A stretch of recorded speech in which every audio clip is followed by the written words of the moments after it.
The wreckage hard to look at. The sound that woke up neighbors just as terrifying. We just heard a bang and a flash. A young life lost, the driver hurt and suspected of reckless behavior. I'm just emotional because I just knew something was going to happen. For years, Marcia Hunsinger has seen young drivers speed up and down East Street. Oh, fast. I mean, screaming fast. Today, her worst fears came true.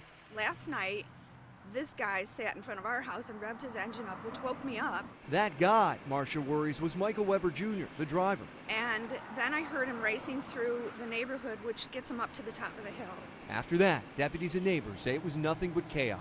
Witnesses tell us the car was speeding across at least 4 front lawns. This was the last one here. It then spun out of control and slammed right into that tree over there, killing the passenger, 20-year-old Joel Ajavant.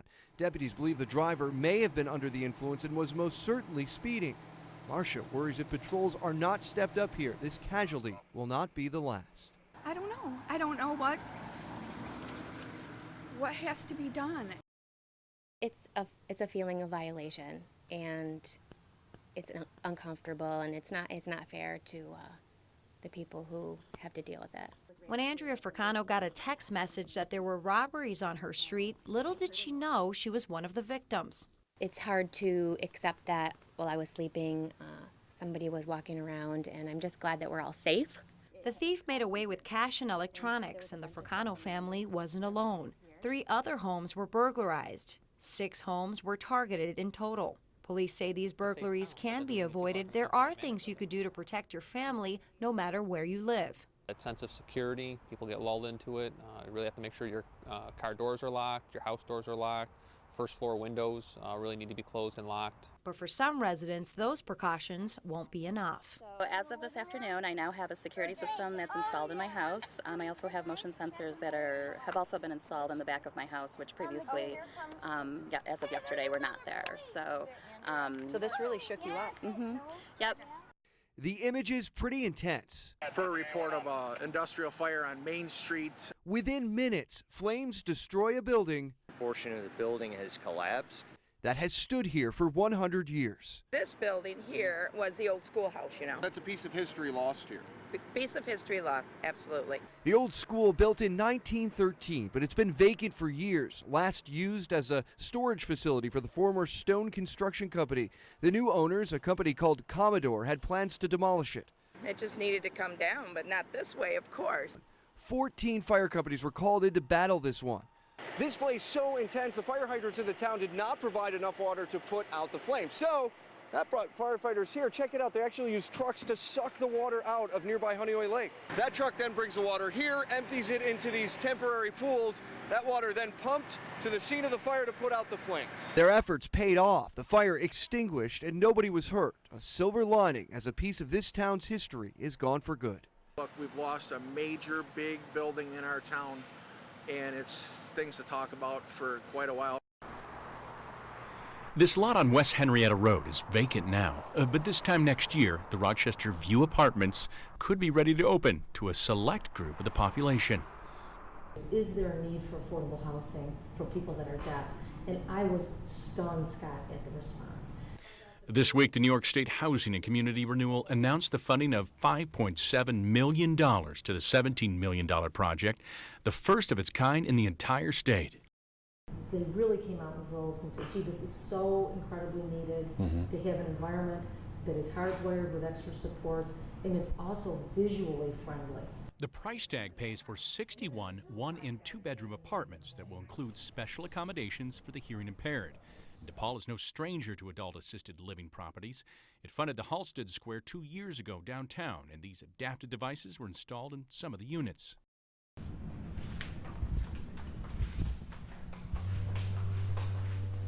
With the flash. Sometimes residents don't see the flash, they feel the bed shake. Like flashing lights triggered by the doorbell, strobing fire alarms. Even the beds vibrate when the phone, door, or alarm goes off. Video phones as well, essential adaptations for the deaf, but ones that aren't exactly cheap. Some of them want to develop independent skills. They can call their own medical transportation, schedule their own medical appointments, things like that. Very comforting to know that they're safe. DePaul's very committed to providing a safe and happy environment for people to live in. More than 40,000 deaf people live in Rochester, so building a place especially for the deaf community makes sense. Javier was living on the streets of Rochester, sleeping at the Civic Center garage until cold temperatures forced him to seek shelter at the Open Door Mission.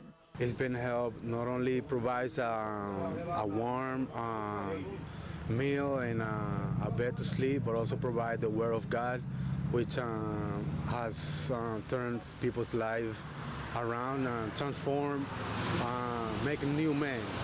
Kenneth Geyer can relate. He's a supervisor at the Open Door Mission now, but 5 years ago, he too was homeless. It brought me to a place of brokenness. I was, addicted. I was coming in and out of shelter.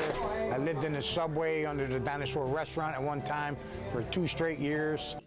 Geyer said once the cold temperatures hit, he needed shelter, which is the case for many homeless people, but it's a situation that can cause shelters to become overcrowded.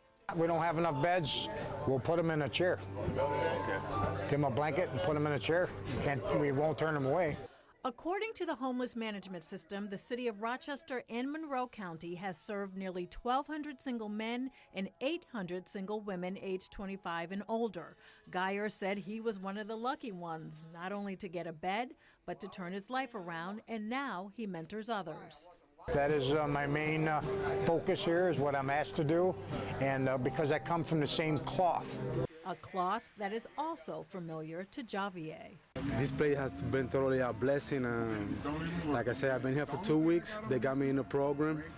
Now tomorrow, hopefully, I got to go see a place that I might be renting, and from there, move on with the Lord in my life.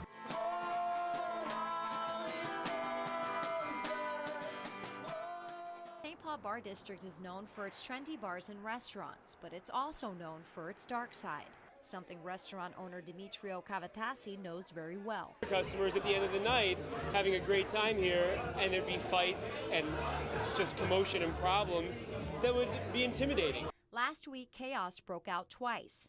In one of the incidents, 4 people were shot, another person run over. Bar owners and residents blamed the violence on one nightclub. Just days ago, Rochester police agreed to shut it down. Now Cavatasi is relieved he no longer has to worry about danger on his doorstep. I understand everybody has a right to have a business, but if you can't control it and you're really ruining a neighborhood where people live over so many years, yeah, it's high time. The decision came with the help of Chris Woodworth and the St. Paul Quarter Neighborhood Association. It's been difficult getting people to listen. The group led a relentless effort to get police and city officials to pay attention. They even spoke up for those who felt they had no voice. Many residents had come out of the woodwork, and people who were afraid to speak up, unfortunately, and voice their happiness in the collective sigh of relief. Now that the club is closed, residents and bar owners are hoping this is a new start for St. Paul. And hopefully we'll stay closed permanently and we can move on with building our neighborhood. Stand up for your neighborhood and your home and say, we're not going to take it any longer.